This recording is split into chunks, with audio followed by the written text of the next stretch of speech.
Good evening and welcome to the Women's Division of the Chamber's 2023 Candidates Forum.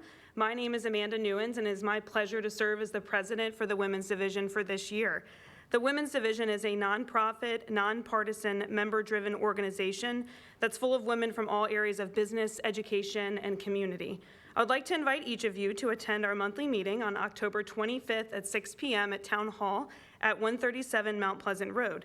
For more information on our club, you can please find us on Facebook or to send us an email at thewomensdivisionchamber@gmail.com. Before I get started, I would like to express my sincere gratitude to the City of Chesapeake Public Communications Department and Heath Covey for making this possible, as well as our Chamber Committee for the Candidates Forum.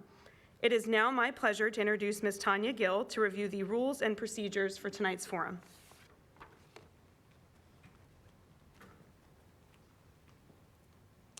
Good evening again, everybody. We're happy that you joined us, and we look forward to hearing from our candidates.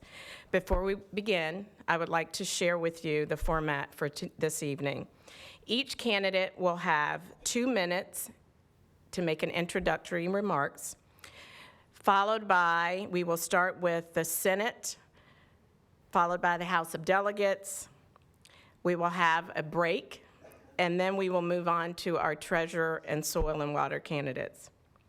We will have each candidate will receive 3 questions that they'll take from the fishbowl. You will have 2 minutes for each question. Our timekeeper today is located in the back. She will put up a yellow card when you have 30 seconds remaining. She will put up a red card when you have 15 seconds remaining. Our questions tonight will be asked by our moderators sitting at the table. We have Lisa Dixon, Nancy Parr, and Jaleigh Shea. Thank you, ladies. We ask that you adhere to these time limits. At the conclusion of your remarks, you will have 2 minutes to give a closing remark. We do ask that everybody here tonight turn off your cell phones out of respect for those candidates as they are speaking. At this time, I would like to call Dr. Patricia King, who is also a member of the Women's Division, forward, and she will begin the introduction of our candidates.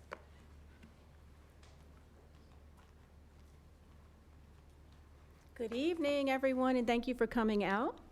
I'd like to welcome Mrs. Christy Newcraig to the podium. Please come up, select your questions, and provide your introduction.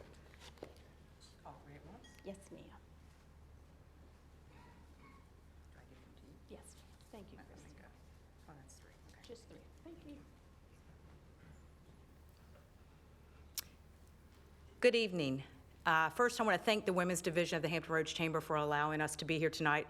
This is my 4th time appearing before them. I attended 3 while I was serving on the school board, and I think it's very important that we have these forums so that the people can see what the candidates are talking about, what their issues are, and how you can support them.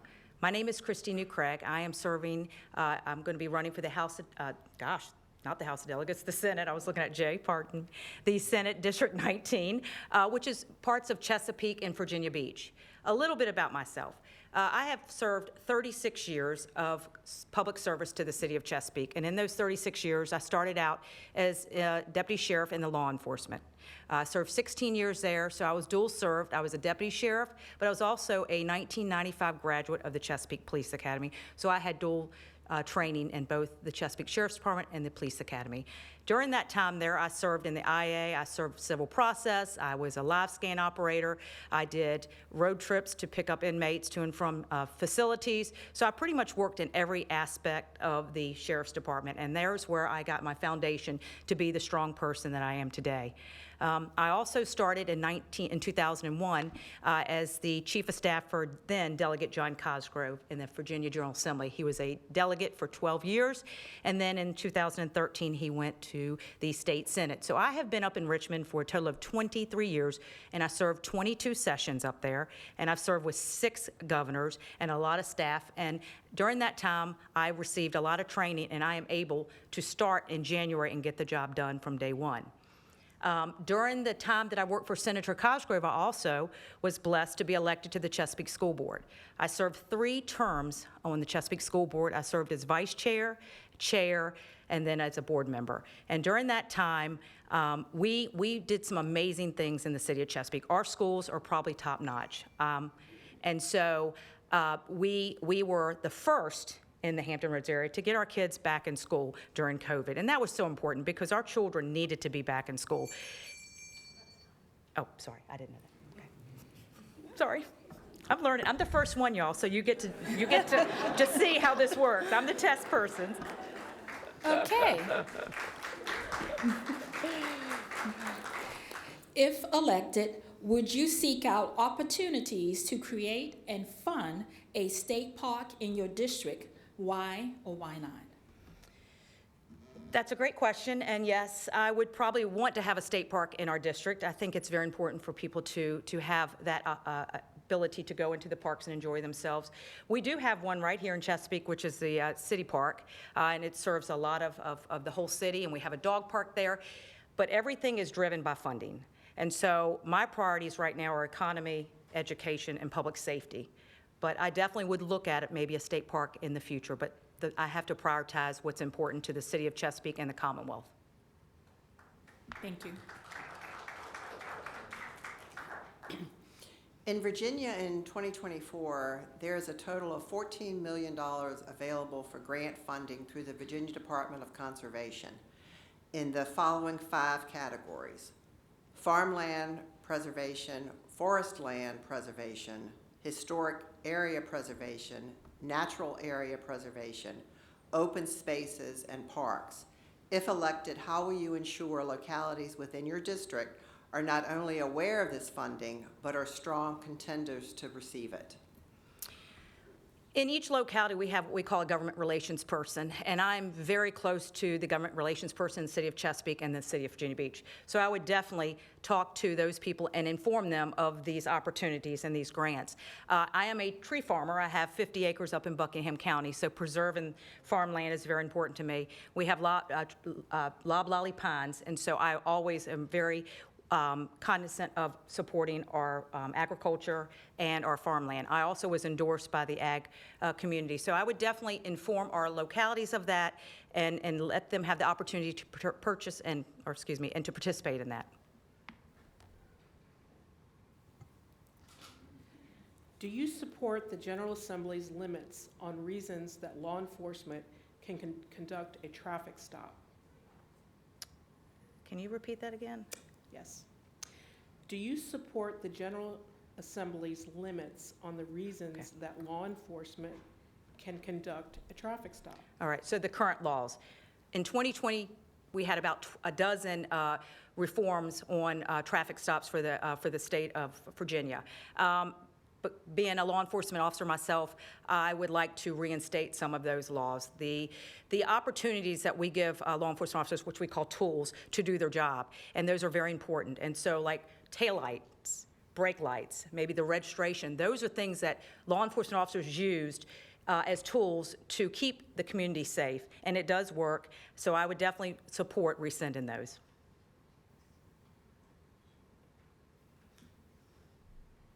Thank you. And that was your 3rd question. Okay. So if you would like to make some closing comments, you have 2 more minutes for those. Thank you. All right, this might be better than my opening comments. Again, my name is Christy New Craig. I'm running for the Senate District 19, and I would be honored to have your vote. I've dedicated 36 years to the city of Chesapeake and the Commonwealth, and I want to continue to do that. My family is a family of service. My husband, 31 years retired law enforcement for the state. My son is a firefighter in Nags Head. My brother served in Chesapeake Fire Department. And he died of the heart and lung, under the heart and lung in the city of Chesapeake, and so he's on the wall at the Capitol. My son-in-law is Coast Guard. My nephew is Navy. My daughter served in the Army, and my father was 82nd Airborne. The most important woman in my life was my mother, and she served as Assistant Director of Social Services in Chesapeake for 40 years. And so community service, public service, giving back to my community is what I do best and what is my drive for me to do this and to serve the people of Chesapeake, Virginia Beach, in the 19th District. I'm going to have to cut out a little early tonight because it's my husband and I's anniversary, and I have a date with him. And so I thank you for allowing me to speak first. I was able, hopefully, to get all the bugs out for everyone else. And again, I would love to have your vote on November 7th. You can also vote early right now at the Registrar's office in Chesapeake. And then you can also secure your vote by voting early or absentee. Again, thank you so much, Christy New Craig, for Senate. Thank you.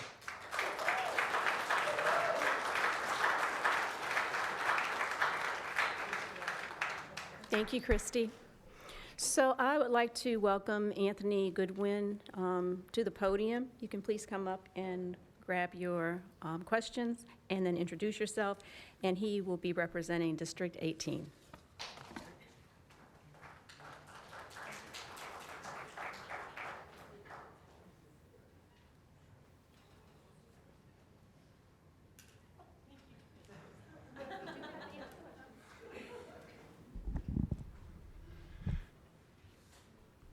All right. Good evening. My name is Tony Goodwin, and I'm running for Senate District 18 here in the heart of Hampton Roads. Of course, my first inclination is to tell you a little bit about myself. I'm a Hampton Roads born and bred, of course, born in actually Portsmouth, but moving over to Western Branch for a little bit and moving out to Virginia Beach. And when I found out that there was not enough ocean to keep me down there, I wanted to come back home. I stopped off in Norfolk, grabbed my beautiful wife, Elizabeth, and we moved into Portsmouth when we were married in 2000. Our family business, of course, is commercial real estate. I've been doing that as a profession for the last 15 years. And of course, with that, I call Portsmouth my sandbox. I've done about $65 million single-handedly in downtown Portsmouth alone in the last 12 years. And I wish to do a whole lot more in this position. Considering the fact that economic development is a big part of what I do, I also want to identify things that hinder development, which of course is crime. Crime is a big issue in our cities. And of course, we want to handle it in the best way possible. Having a voice that you can be proud of in Richmond, I would of course serve you well as your next senator in Senate District 18. Again, I'd like to also say, and I can't leave her out, my daughter, of course, Lindsay, is 16 years old and a junior at Churchland High School. We're very proud of her being part of the educational system in Portsmouth, and more so the region. You know, Senate District 18 has been consolidated to an area right in the center of Hampton Roads, and in fact, it's almost shaped like a heart. And I think it's very important to combine the efforts of both Portsmouth and Chesapeake together to strive to be the very best community we can possibly be.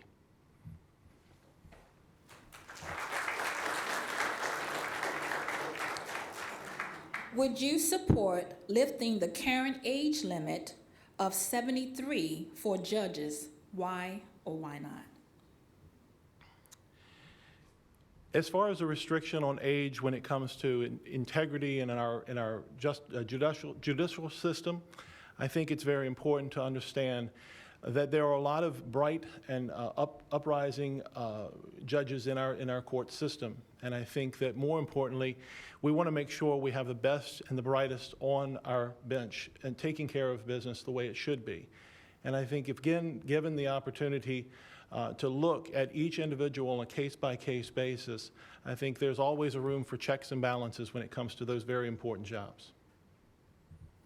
Thank you. Thank you. What legislative proposals, if any, would you support to address gun violence? Well, like Christy said, tools are very important to our law enforcement. And I am a firm believer in making sure that we use those tools at their fullest extent.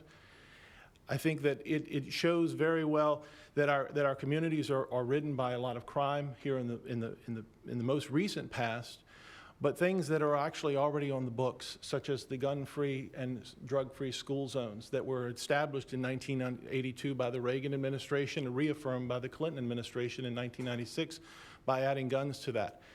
There's a 1,000-foot buffer around every school, either public or private, and every registered daycare facility in our Commonwealth. And I think it's extremely important that that tool needs to be re-enhanced to offer some sense to our communities that are surrounding these areas by creating a safe haven for our children, most importantly, but also our communities, and let them basically be the eyes and ears that we need for our police department to do their jobs. Should the General Assembly direct the Virginia Department of Education to address the learning loss caused by the state-mandated closing of schools during the pandemic? Well, being a parent of a 16-year-old, we saw it every day and what she had to go through just to get an education. And I feel that as if we did lose a lot of our stamina and our children that are actually have lost a lot of school time as well as social time. And I think that's what's also some of the root of the evil that's going on right now in this crime that's being prevented or that's being committed in our streets. So more importantly, I think we need to get back to the core basics, making sure that every student has a chance, and more importantly, making sure that every parent is involved in every decision made for those school-age children. I'm a firm believer that we've been involved with her school career from the moment she stepped into Parkview Elementary in downtown Portsmouth to up until this day, and we'll be there every step of the way. So, but I would appreciate the opportunity to be able to enhance and promote, to make up some of this lost time with the best tools possible that our teachers, our professors, of course, and also all of the folks that are involved with our school systems here in the Commonwealth. Thank you for those responses. Thank you. You now have 2 minutes if you'd like to make some closing remarks. Well, I'm a big box thinker. Of course, quite frankly, I think out of the box most of the time because I just don't fit in the box. And I'm actually the guy that can come along and really get passionate about things that I feel that's important to our communities. Portsmouth and Chesapeake are in the middle of Hampton Roads, and Hampton Roads must attain success in being competitive with regions all over this Commonwealth as well as all over the country. I think it's a shame to see how sometimes we fall behind, and I can honestly say with experience that Portsmouth has not done so well in the past few years, and of course probably for decades. And I think that it's proven that when you travel from Portsmouth to Chesapeake, you see a really stark difference. So I want to create a better bond between these two communities and make sure that we can strive to our fullest and be competitive with regions outside our area, and focus on career technical education, which is a lifeblood of making sure that our children have options and opportunities to move forward in life. And then, of course, fulfill the requirements of what our employers need today. And again, curbing gun violence and curbing crime in our streets is all going to be done by the education of our students and our children. And that is a key part of the whole plan, and that's what we have to do the most. But I thank you very much to the Women's Division of the Chamber of Commerce and your time and efforts tonight, and everyone in this room to hear us out as what we want to do for you and being your voice in Richmond. And I, of course, appreciate your opportunity and your confidence in me to be that voice. And, of course, also the early voting has started as of September the 22nd and goes all the way to November 4th. And then again, the big election day, November 7th. So thank you very much for the opportunity to be a good win for Senate District 18.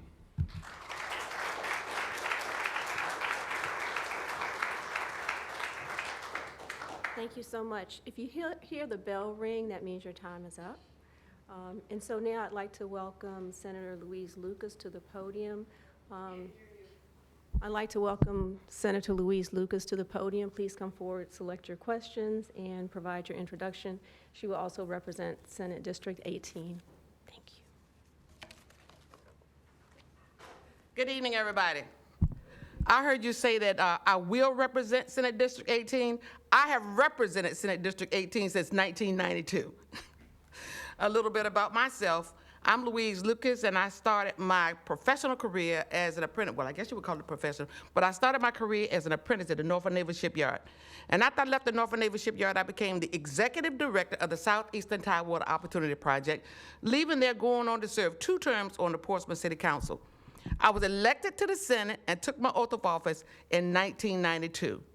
And at that time, the 18th Senatorial District had 12 localities, which included Chesapeake. So I have represented Chesapeake for the last 30 years. Chesapeake, and Portsmouth. And I just want to tell you about what I do as a state senator representing the 18th Senatorial District. Let me just tell you about some of the things I did just this last year.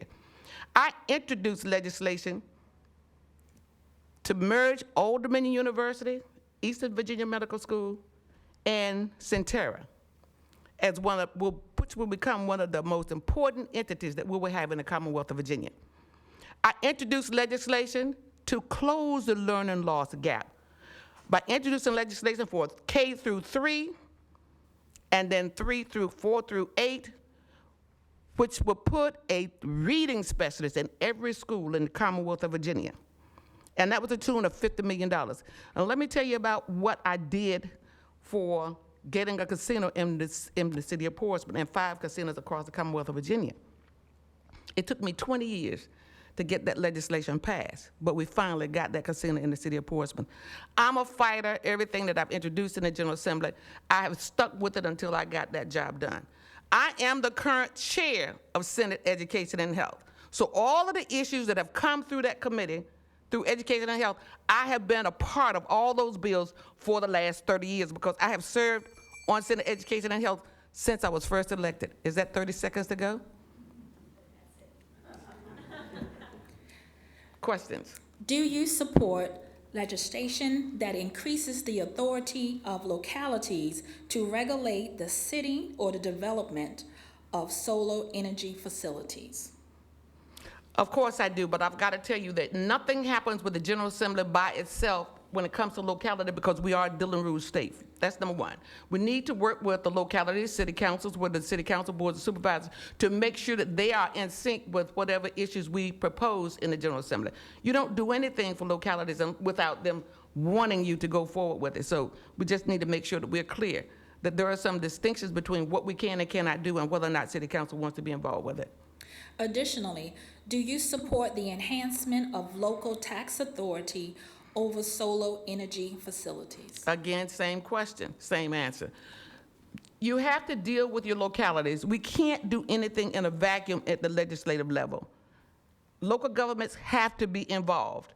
And to the extent that they agree, then of course we move forward. I don't think there's been one piece of legislation that I have introduced over the last 30 years, whether it's be for Portsmouth or for Chesapeake or any other localities that I've represented, which were part of what's now the 17th Senatorial District, that I have not moved forward with. And for the most part, I've been successful on almost all of that legislation. So the answer, short answer, yes. Thank you. Do you support financial assistance from the state to incorporate conflict resolution and mediation skills into school system curriculums K through 12?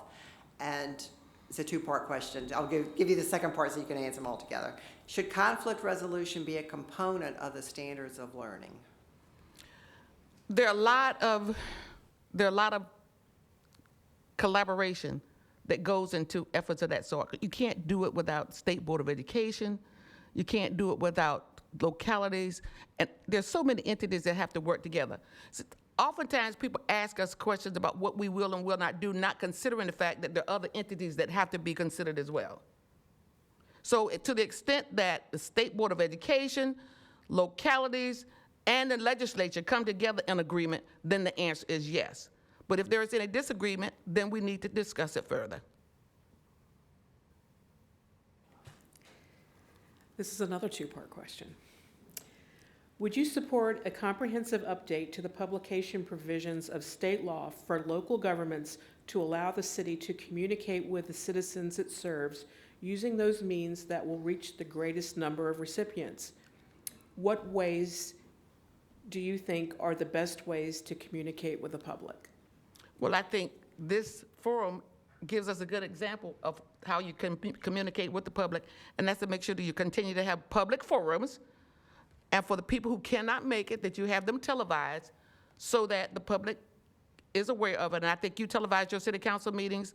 I know Portsmouth does theirs. And so that's the best way I can tell you to communicate with the public, and that's to make sure you make all of your meetings virtual. Make sure that the public can have access to them through whatever mediums you have. And the first part of the question regarding your support for a comprehensive update to the publication provisions of state law for local governments, would you support that? I would support it, but again, no one person can get a piece of legislation passed. You have 40 members of the Senate and 100 members of the House of Delegates. And it's only to the extent that you can get those two bodies to come together in agreement on any legislation that's introduced that you will have success. Just like, for example, in this last session of the General Assembly, we had to come back, took us 6 months to get the budget passed because everybody couldn't agree on what we did. But one of the things that we did do was we made sure that the Chesapeake Regional Hospital, as Jay will attest to, that they got the funding in the budget that they needed. I made sure that we got $10 million in the budget for programs for public education, aside from those that I did for the literacy programs. And I also got money in the budget, along with the language, to make sure that a career technical education center is built right here in the city of Chesapeake. That bill got passed, and that budget amendment is already done. So these are the things that I've already done and the things that I will continue to do to represent Chesapeake and Portsmouth to make sure that we both get our fair share of the pie. And in addition to that, not only do I serve as chair of Education and Health, I serve on Commerce and Labor, I serve on Courts of Justice, Judiciary, I serve on the Rules Committee, and I will be the next chair of Senate Finance Committee.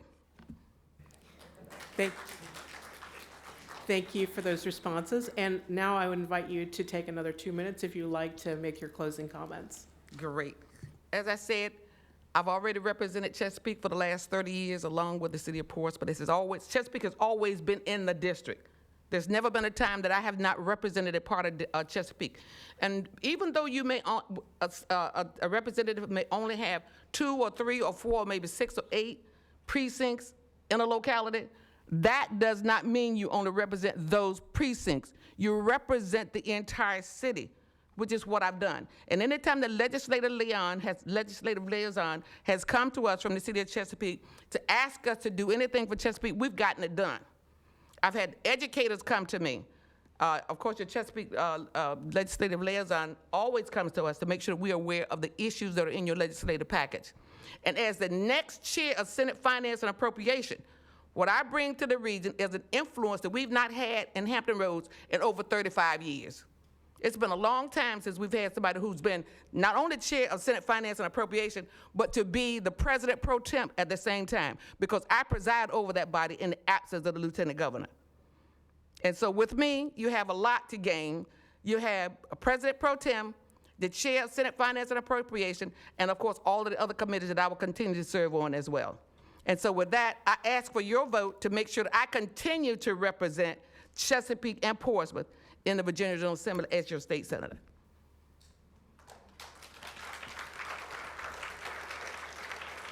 I didn't hear the bell. I guess I'm done. Thank you. This concludes the forum for the candidates for the Senate of Virginia. We will now move to the candidates for the Virginia House of Delegates.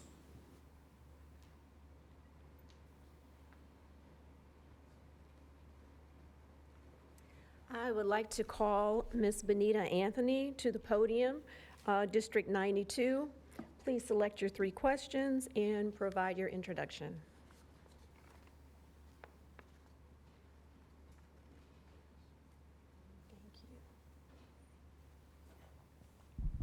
Good evening, everybody. I'm Benita Anthony, and I am the candidate for the new 92nd House District. I would like to thank the Women's Division for the Chamber for inviting us to do this on this evening. And again, I represent the new 92nd House District, which represents parts of Norfolk and in Chesapeake. I was born, raised, and educated within the district and have deep ancestral connections to the entire district. My mother grew up in South Norfolk, and of course, I went to high school in Booker T. Washington High School and a double engineering alum at Old Dominion University. And I have the fortunate of being not only an engineer, but an educator and also a minister and a community advocate. And as an engineer, when I worked for the Federal Aviation Administration, I brought aviation infrastructure to Hampton Roads area in Norfolk International Airport and expanded aviation education and STEM opportunities for students throughout the Hampton Roads region.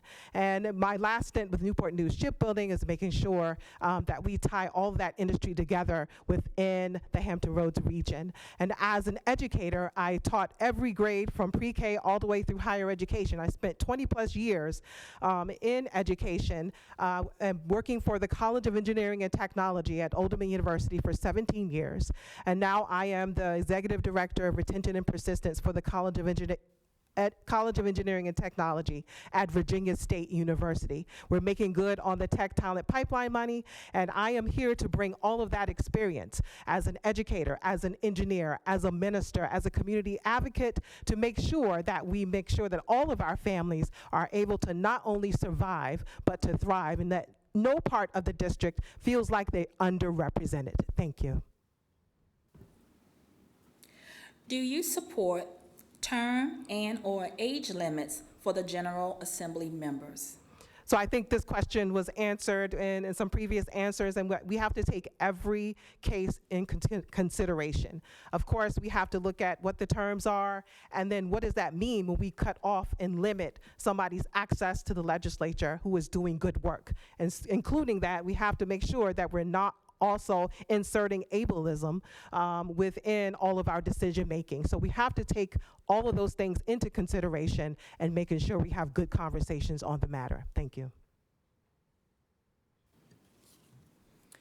Do you favor or oppose the criminalization of abortion in Virginia, and why either favor or opposition? So glad you asked that question. So a high priority of our campaign is making sure that we protect bodily autonomy and that we have enshrined reproductive freedom in the Virginia Constitution. And so I am for all abortion services. Once we start limiting access to health care, then we put lives in danger. Political division has become a significant barrier to effective government. What steps will you take to reach across the aisle and build relationships with colleagues that do not belong to your political party? Throughout my entire career, I've had to build relationships with folks who don't look like me, who have not from my neighborhood, not from my area, and so it is something that that is prominent within who I am in collaborative work, and I take all of that comprehensive experience to make sure that we have those conversations, because we're here for the same purpose, to make sure that our communities we stand in the gap for our communities and making sure the entire Commonwealth, not only our region, not only our districts, but also our cities are protected, and we advocate for good things for our working families. Thank you. Thank you for those responses to the questions, and now you may take up to 2 minutes to make your closing remarks. So I appreciate this opportunity to come before you. Again, I'm Benita Anthony. I'm the candidate for the new 92nd House District that covers portions of Norfolk and Chesapeake. And at the core center of who I am is the ancient Hebrew text that says, do justice, walk humbly, and to love kindness. And so I will take that along with my skills and experience as an engineer, as an educator, as a minister of the gospel, making sure that all of us, all of our families are taken care of, and that our families not only can survive, but to thrive here in the Commonwealth of Virginia. Thank you.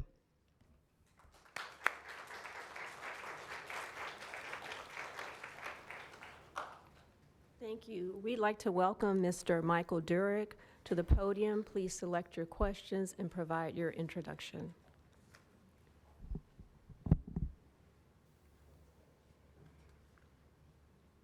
So many choices. Thank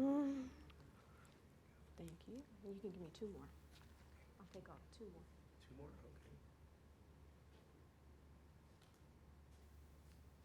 Okay. Thank you. Good evening, ladies and gentlemen. My name's Michael Durig. To start with, I'm the only candidate with training wheels. This is my first foray into the political scene. I am originally from Dayton, Ohio, the birthplace of aviation. And there I started my career as a professional musician because the card companies made the economy decline at that particular point, so I ended up becoming a professional musician.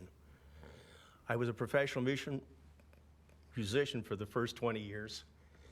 And the last 10 of those, I was a Navy bandsman.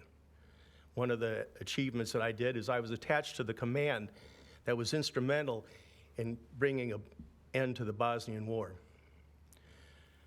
In the year 2000, I re-entered the education career field.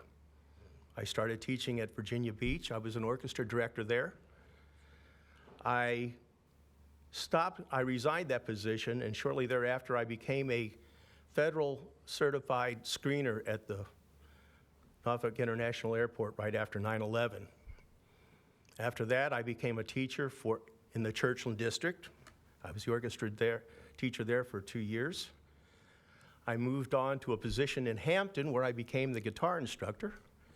After that, I taught elementary strings in Virginia Beach and retired in 2019.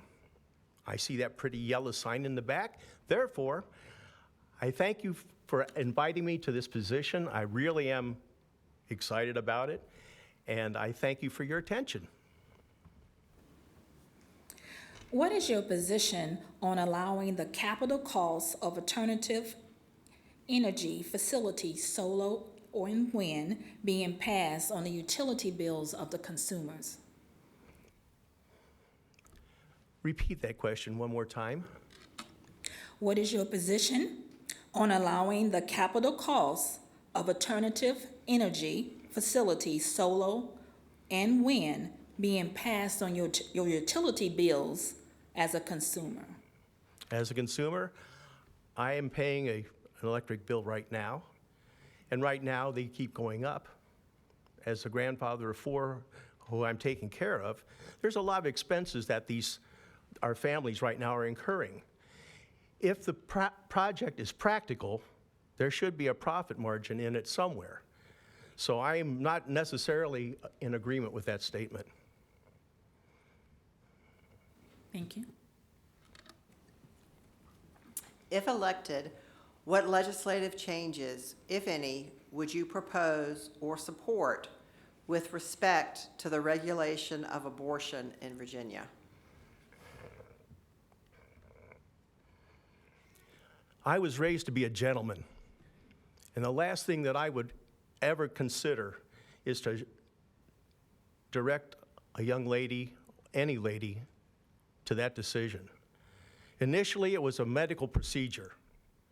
A medical procedure was done in a full-service hospital, and it is entirely up to that lady, her family, and her healthcare professionals. I don't see that there should be any reason to discount having an abortion if the woman's life is in danger. I understand that. But if that is the case, I would suggest that we have a funeral for the one that's lost.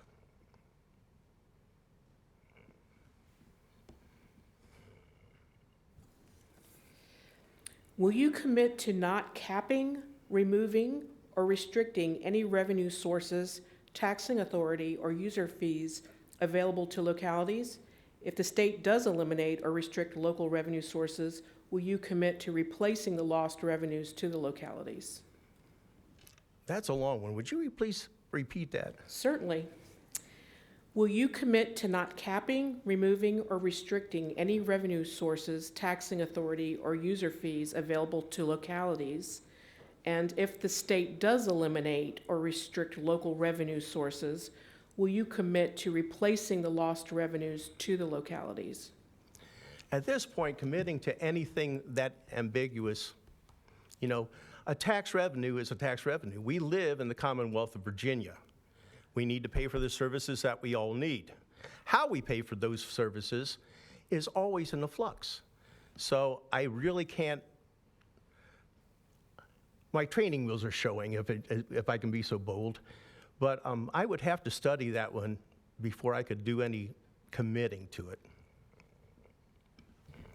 Thank you. And if you would like to close with a 2-minute statement, please feel free. Ladies and gentlemen, thank you very much for this opportunity. I have spent my life in service. I spent 20 years, as my colleague did, in the education realm. During my military service, I spent a lot of time rendering honors in graveyards abroad and here. And it was one day during my high school career, I was teaching these young people, and it dawned on me that the face that was staring at me at the moment wasn't much unlike those faces that were under those stones in Europe. We have to start holding each of us in high regard. That is what I bring here. Everybody is amazing. Everybody has something amazing to bring to this world. And as the grown-ups in the room, we need to facilitate that, not only for our young people, but for all people. It is something that I've spent my life doing. And if elected, I will continue that track record. I thank you for your time and your attention. Have a good evening.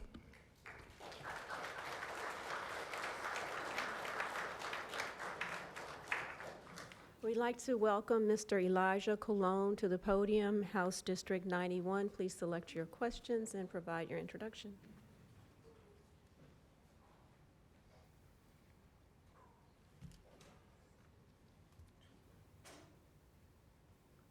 Thank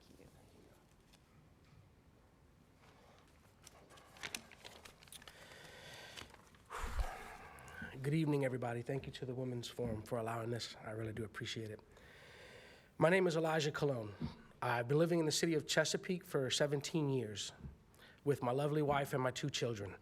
My vision that I have for my family is the same that I have for every family of those in the city of Portsmouth and the city of Chesapeake, is one of a thriving community that not only thrives for just the community, but for the children.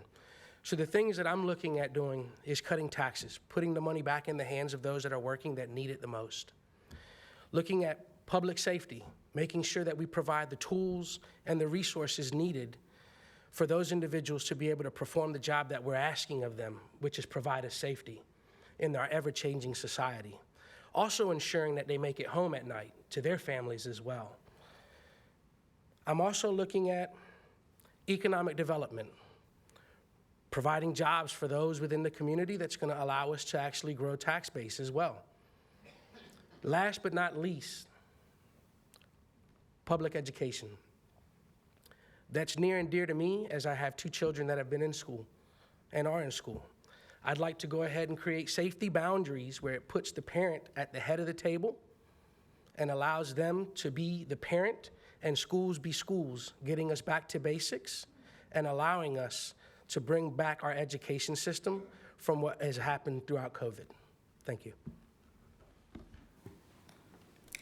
If elected, discuss ways in which you will collaborate with the Education Committee and the VDOE to ensure Virginia students have access to opportunities to explore agricultural education K-12 and at the collegiate level to keep farming and forestry sustainable and thriving in your district? It's a good question. The biggest thing is I would partner first with those that have already been doing these things. One, so that I could bring myself up to speed to what is going on. That's number one. Also creating programs that would allow them to actually get their hands within the program, to get their hands dirty and learn it firsthand from the individuals that are already doing that.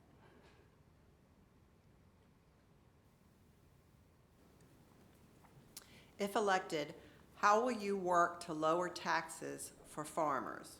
It's a 2-part question.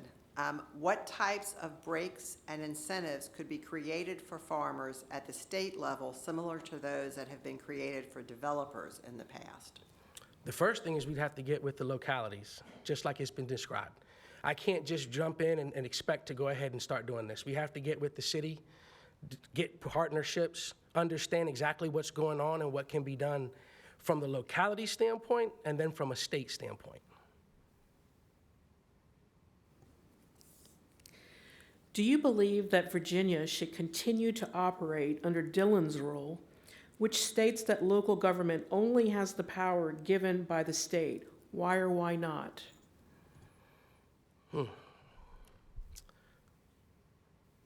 That's a really good question. This is where it shows this is my first time in the political arena. But what I will tell you that I do with the job that I currently have is I partner with those that best know things so that they can educate me and move me up to speed. That's one thing that I can promise. In that situation there, I couldn't best answer that question to that ability, but I can tell you I'd partner with those that will, that can help me get that correct answer. Thank you. And would you like to make a 2-minute closing statement? Yes, thank you. This election isn't about me. It's about where Virginia is headed as a state. As I searched for a way to express this idea, I was reminded of 3-word lesson that I learned when I played Little League Baseball. Together, we will. What exactly does that mean, you might ask? Well, it reminds me, and it reminds us all, whatever our goal is accomplished, that goal must begin with partnership. How are we going to give every parent a seat at the table? Together we will. How will we create new careers and new industries for residents? Together we will. How will we keep our neighborhoods safe? Together we will. And how will we ensure that Chesapeake is the best place anywhere along with Portsmouth to live, work, and raise families? Together we will. I ask for you to believe in the 91st District. I ask for you to believe in myself. You can vote early and vote November the 7th. I thank you for your time.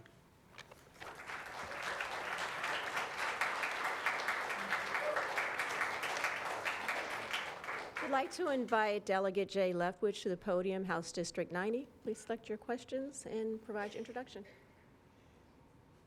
Afraid there wouldn't be any left by the time we get to it. Thank you, Jay.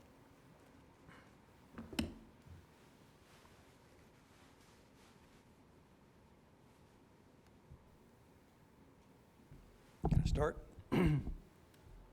Well, thanks to the Women's Division for inviting us here for this forum this evening. It's very educational for the public and for the members or folks who came out this evening.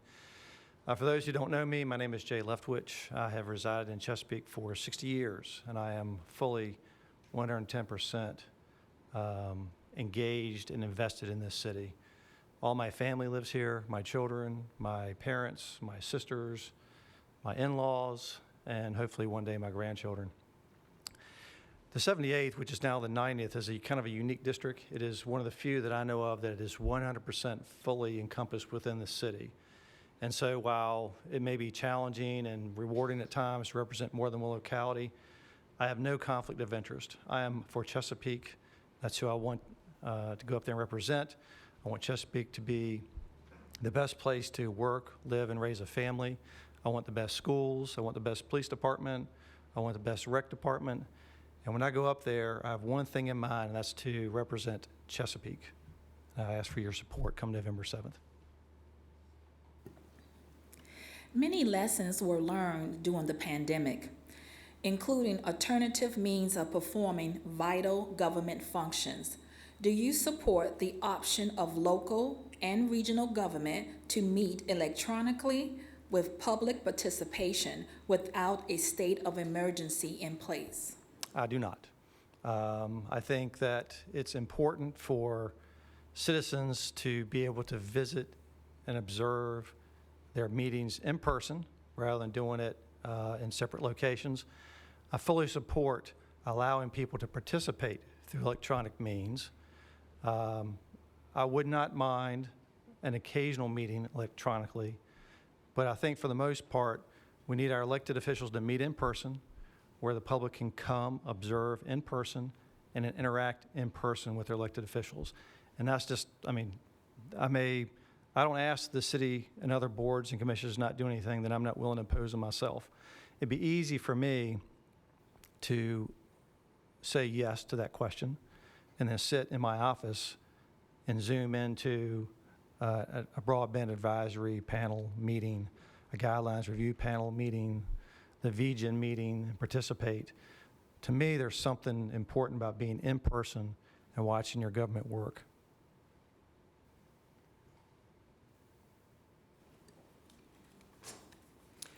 Would you support or oppose legislation and budget language requiring full funding for all state compensation board positions for all constitutional offices, clerk of circuit court, commissioner of revenue, Commonwealth attorney, sheriff, and treasurer? So I support that generally, okay? But anytime, and I had this conversation with a class one time, anytime government does something, it costs money and it comes out of taxpayers' pockets. And so I'm fully prepared to study that. But ultimately, I would have to go with the Appropriations Committee recommendations based upon the balancing of all the needs throughout the entire Commonwealth, including education, mental health, law enforcement, and everything else that we're tasked with supporting through the budgetary process. So if we can do it and not overburden our taxpayers, I would, but it's always a balancing act.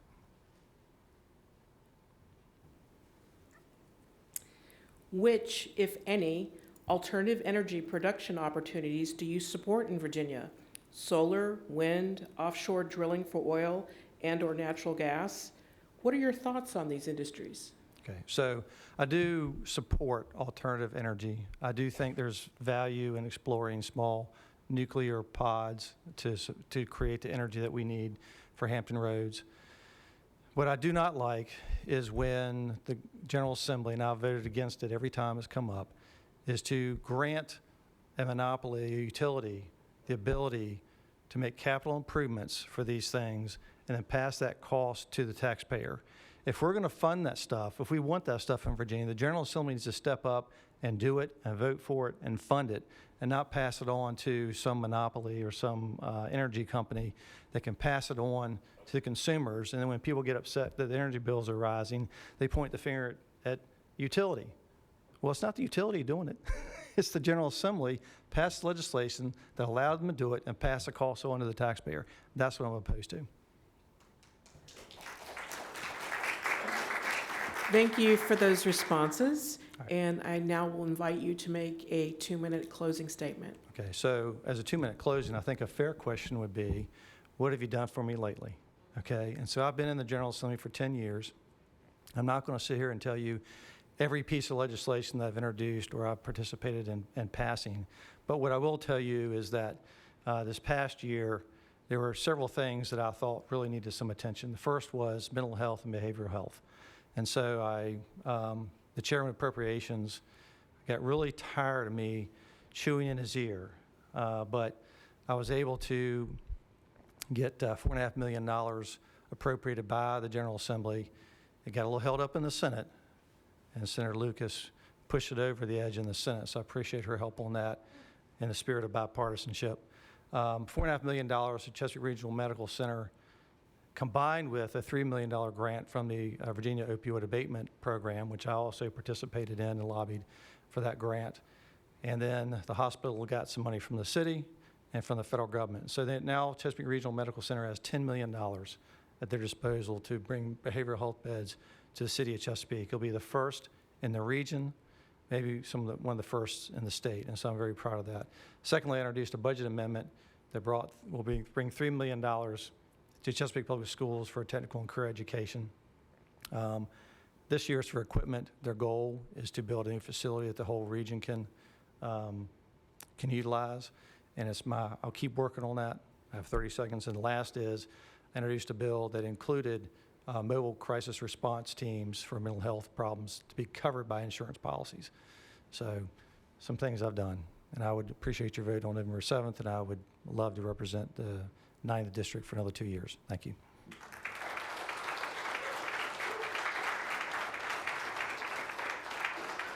We'd like to welcome Mr. Jeremy Rodden, House District 90. Please select your questions and provide your introduction.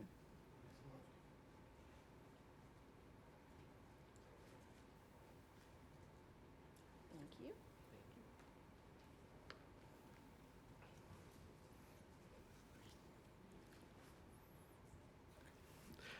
Good evening. First of all, I would like to thank the Women's Division for all the hard work in organizing and moderating today's forum. Having participated in this forum last year as a candidate for Chesapeake School Board, I am happy to return again this year as a candidate for the House of Delegates in District 90. As Jay mentioned, the only House district that is entirely contained within the city of Chesapeake.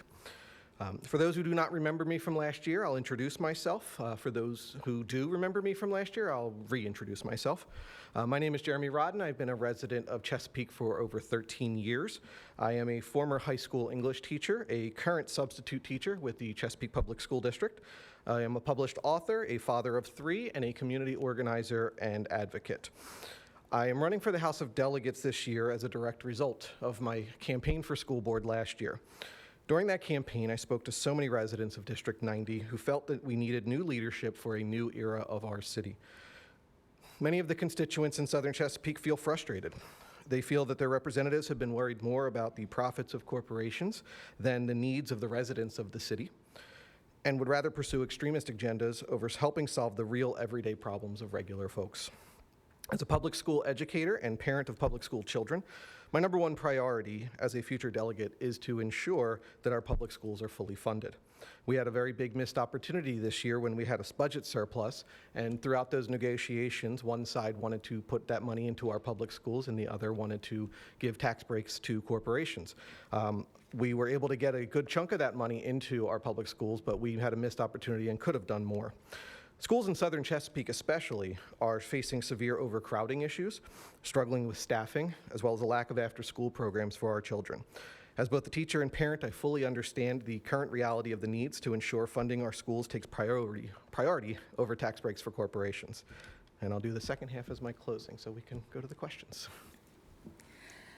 Assuming a 15-week ban on abortion is approved by the Virginia General Assembly, what consequences would you legislate for women and healthcare providers who violate the ban? Well, to begin with, I don't agree with a ban. And anybody who tries to tell you that it's not a ban is incorrect. Any legislation like that is a ban. A ban is a ban. What I don't like is the government getting involved in medical decisions between a person and their provider.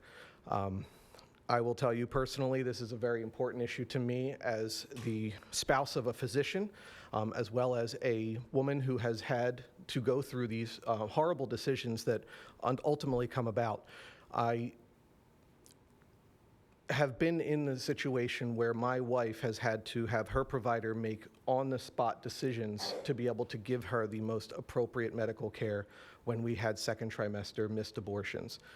Missed abortion being that the fetus stopped growing and the body does not take care of it on its own. So it is very important that we not try to legislate this from a state or federal level. It needs to be a decision between individuals at the smallest level possible. We cannot have our medical providers worried about those types of consequences. We can't have doctors having to talk to their lawyers before they make a medical decision for their patients. Any type of delay in that type of health care can create more, complications for the patient, as well as increase mortality rates for women, which are already increasingly high in this country compared to other, developed countries. The other thing that we need to make sure is that we don't have to create these exceptions that they try to claim are in these things, such as the exception for the life of the mother. In my wife's case, at the time that she needed a DNC, that operation, her life was not yet in danger.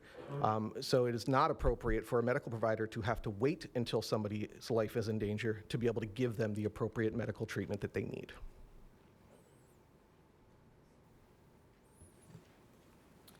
This is a two-part question. All right. How will you hold yourself accountable to your constituents, and how will you connect with your community? Okay.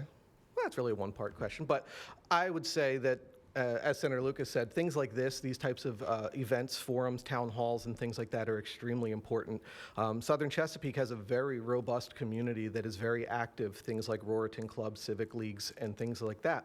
I also believe that taking advantage of the opportunity to use things like social media, Facebook, Twitter, I refuse to call it X, Instagram, things like that, I think are fantastic ways to be able to continue to be accountable by doing everything publicly, having everything out there, being willing to answer people who ask hard questions. I'm running in a very unique district that goes from suburban to urban to rural throughout the course of our district. So we've got to get out there. It's a very large physical district. We've got to be present in the community, attending events, attending town halls, and being open and accessible. I very much believe that public servants should be public, and anybody who lives in District 19 should know who I am, know how to get a hold of me, and know that if they approach me, I'm going to answer whatever question they have, as long as it's done in a respectful manner. What legislation are you excited to sponsor? How will you work with how will you work with your General Assembly colleagues to pursue this legislation? I like that one. Yeah, I like the excitement part of it, because there is one, and there was one that was proposed this past year that had bipartisan support, but unfortunately was not able to make it out of the House of Delegates. And we've been trying for the last several years to get a constitutional amendment passed that would remove the unconstitutional language in Virginia's state constitution that bans same-sex marriages. As it stands right now, our Constitution explicitly defines marriage between a man and a woman, which is unconstitutional as per the Obergefell rulings. What we know, though, as we have learned from the Hobbs decision last year, if we don't take steps to make sure that our Constitution is in step with what the citizens of Virginia actually want in place, which is not to try to limit who people can marry.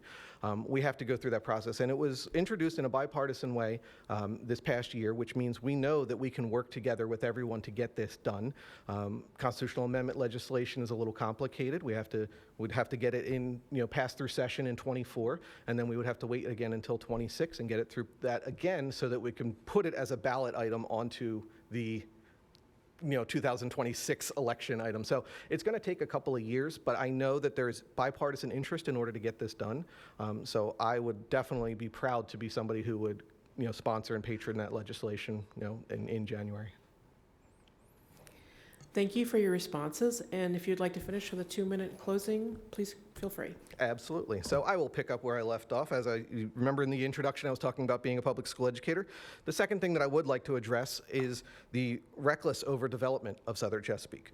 Chesapeake's rapidly losing its agricultural heritage right now, and that has profound impacts on our local economy, the sustainability of our natural resources, and the quality of life that people who live in District 90 expect. While some will argue that things like rezoning applications are a local or municipal issue, I would argue that this is actually a statewide issue, and that the legislature in Richmond needs to actively engage with to preserve our agribusiness as well as our environment. And finally, but not last, I will fight to ensure equal rights for all of those living in our Commonwealth. I believe that the government has no business telling folks who they can and can't marry, what books we are allowed to read. By the way, happy Banned Books Week to anybody who celebrates. Or what medical decisions are appropriate between a patient and their provider. Equal opportunity for all means all. So I would like to thank again the Women's Division as everybody here tonight. I am eager to earn your vote on or before November 7th, and I'm asking for your vote for the House of Delegates in District 90. Thank you.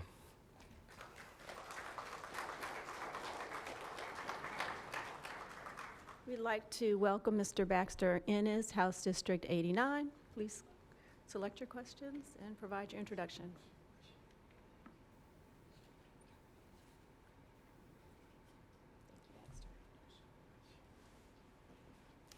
Good evening, everyone. My name is Baxter Ennis, and I have the honor, the privilege of running for the 89th House of Delegates seat. A little bit about myself. I spent 21 years in the United States Army. I retired as a lieutenant colonel. I was privileged to serve in a couple of conflicts with the 82nd Airborne Division. I parachuted into Panama during the Panama invasion. I was also on the very first plane that went to the first Gulf War with the 82nd Airborne. I'm currently serving my community as an appointee on the Chesapeake Hospital Authority. We are blessed with an amazing hospital, and I'm so privileged to be a part of that committee. I'm also currently I'm a person of faith. I make no bones about it. I am a person of great faith. I'm president of the Hampton Roads Leadership Prayer Breakfast, which will be held November the 14th, typically 1,000 people or so. I'm have past president of the Chesapeake Rotary Club, and I was also an area assistant governor for the area. But now I want to serve, one other thing, I was on the Mayor's Commission for Veterans Affairs. Counted that a great privilege to serve in that capacity. Now I want to serve the people of Chesapeake and Suffolk in a new capacity. I want to work with Governor Glenn Youngkin, who is an amazing governor. I want to cut the gas tax. I want to cut the grocery tax. I want to work to ensure that our Virginia schools, our district schools, are always fully funded and that we are the best we can possibly be. And finally, I want to say this. I will always back the blue. I am a total proponent for our legal community, our law enforcement community, and I'll always back the blue. Thank you. The Constitution of Virginia assigns the cost of public education to the Commonwealth, and yet cities and counties are responsible for up to half the cost of operational expenses and most of the costs of new schools. Do you support the expansion of the standards of quality to include all teachers and support staff? Why or why not? I think I would support that. I am all in favor. Education is the single most important thing that's, regarding our families, our children, our grandchildren. It is the most important thing. So I will always support anything that strengthens education, that supports our educators, our teachers, our principals, our administrators. They have the most important job, one of the most important jobs in the state, and I will always support them. Do you support Virginia continuing to be a right-to-work state? I do. That's the simple answer. I do. Okay. Do you support restrictions for any person to carry a firearm within the capital of Virginia or any building owned or leased by the Commonwealth of Virginia? Why or why not? Well, let me say this. Number one, as a career Army officer, 21 years, United States Army, infantry, airborne, I'm a big proponent of the Second Amendment. I'm a big proponent. But I'm also for common sense laws.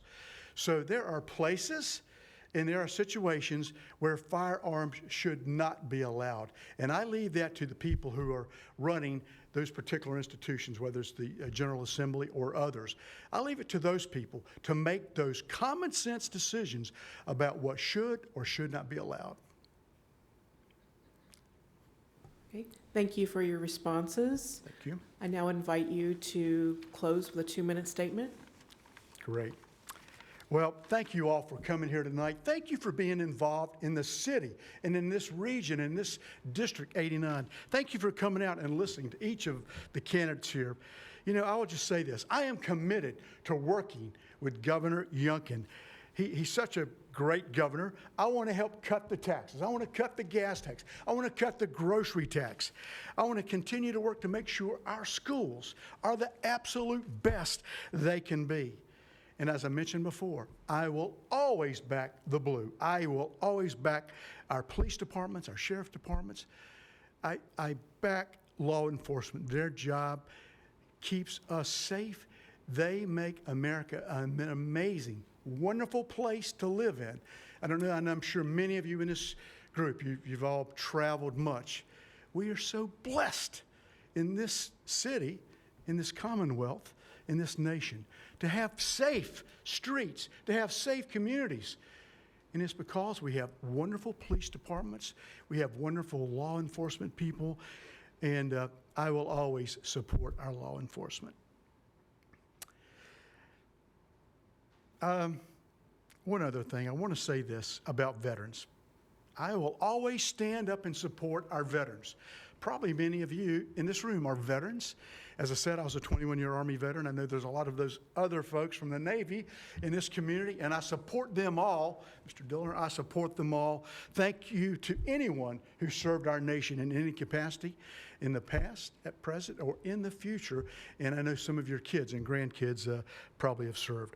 I stand with our veterans. They've earned our support. They've earned the benefits that we offer them. And again, I want to thank you all tonight for coming out here, and I want to ask for your vote. My name again is Baxter Ennis. I'm running for the House of Delegates, 89th District, and I want to ask for your support now or all the way up to the November 7th, last day of voting. Thank you very much.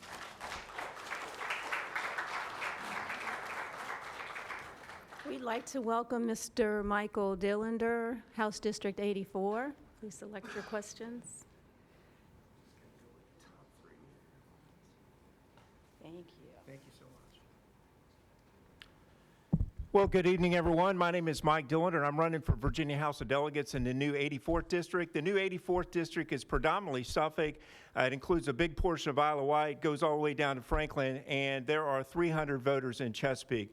I care deeply about every single one of those 300 voters in the second largest city in Virginia, and that's exactly why I'm here tonight, because those 300 voters are just as important as the 300 people that are next door neighbors to me in my neighborhood.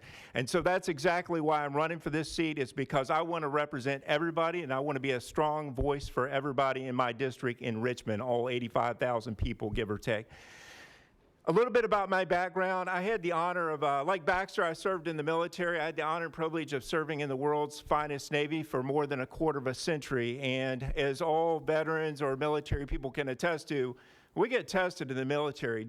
Just a little bit about my career, and I won't take you through the whole thing, but during my first career, I was a surface warfare officer. During my first tour, I had to qualify as an officer of the deck, as a captain senior representative on the bridge for the safe navigation of a multi-billion-dollar aircraft carrier. During my second tour, I served as the engagement control officer, the strike officer for a destroyer. We were called upon to coordinate and execute a mission that involved launching cruise missiles into terrorist sites after this country was attacked. During my third tour, I was serving in Washington, D.C. for September 11th, and I was called upon by Navy leadership in order to be part of a think tank in order to make changes that needed to happen rapidly in our Navy, and some of those changes are still in place now. And so that's a little bit about the senior executive level experience that I got during my time in the Navy. Since that time, I've got credentialed and I've owned and operated my own business as a financial advisor. In addition to those things, I've served for many years as an officer in the Presbyterian Church of America as both a deacon and a ruling elder, and I'm also on the school board at Stonebridge, which is here in Chesapeake in the Western Branch area. And that's exactly why I'm serving, is because of my children. I have a 13-year-old and a 10-year-old, but I'm ready for questions. That's a little bit about my background. Sorry, I got too carried away with my sea stories. Should local governing bodies be allowed to make legislative decisions regarding the right to bear arms as guaranteed by the Second Amendment of the United States Constitution and Article 1, Section 13 of the Virginia Constitution? That is a great question, and like my friend Baxter, I'm a proponent of the Second Amendment. I'm also a proponent of pushing decision-making down to the lowest reasonable level. I did that when I was in command of the Navy, not once, not twice, but 3 times around, and I saw it work really well. And as long as people were reasonable with the responsibility that they were given, I was very comfortable in that situation. So that's the answer. Thank you very much for that question. What legislative proposals, if any, would you oppose to address gun violence? What legislative proposals would I oppose? So I'm doing a little bit of a twister in my mind right now, because that's sort of a reverse negative, a kind of a double negative backwards. Again, I'm pro Second Amendment. I'm also for common sense. And if there are proposals, for every single proposal, I will read it, I will consider it, I will research it, and I will determine what is the best for the people of the Commonwealth of Virginia.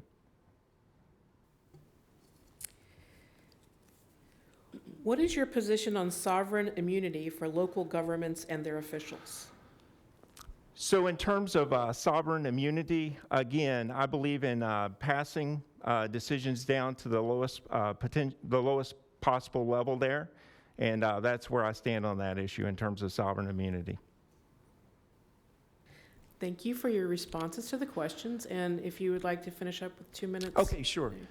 Been knocking a lot of doors in the new 84th district and talking to a lot of voters, and I hear the same things over and over and over again. Number one, people are very concerned about the impacts of inflation and the cost of living throughout the district, throughout Chesapeake, Suffolk, Isle of Wight, and Franklin. Number two, they're very concerned about rising crime rates. And then number three, they are also concerned about the state of public education right now. And what I tell voters is help is on the way. Help is coming. Thank you very much for your time tonight. I appreciate it.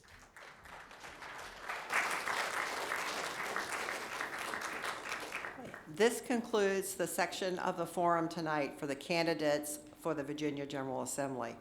The videos of the forum will be available online. And on behalf of the Women's Division of Hampton Roads Chamber of Commerce, Chesapeake, thank you for attending in person and watching from your home. We are not ending. We have more candidates to come for other offices, but we will take a 10-minute break now. And before you get up to go, when we resume, we will hear from our candidates for treasurer and soil and water conservation director.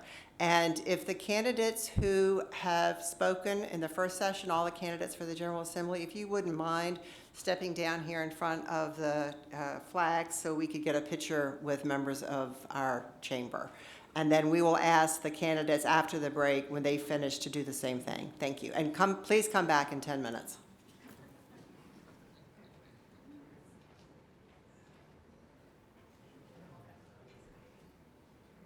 Our senior person goes in the middle. You know exactly what we're saying with blue.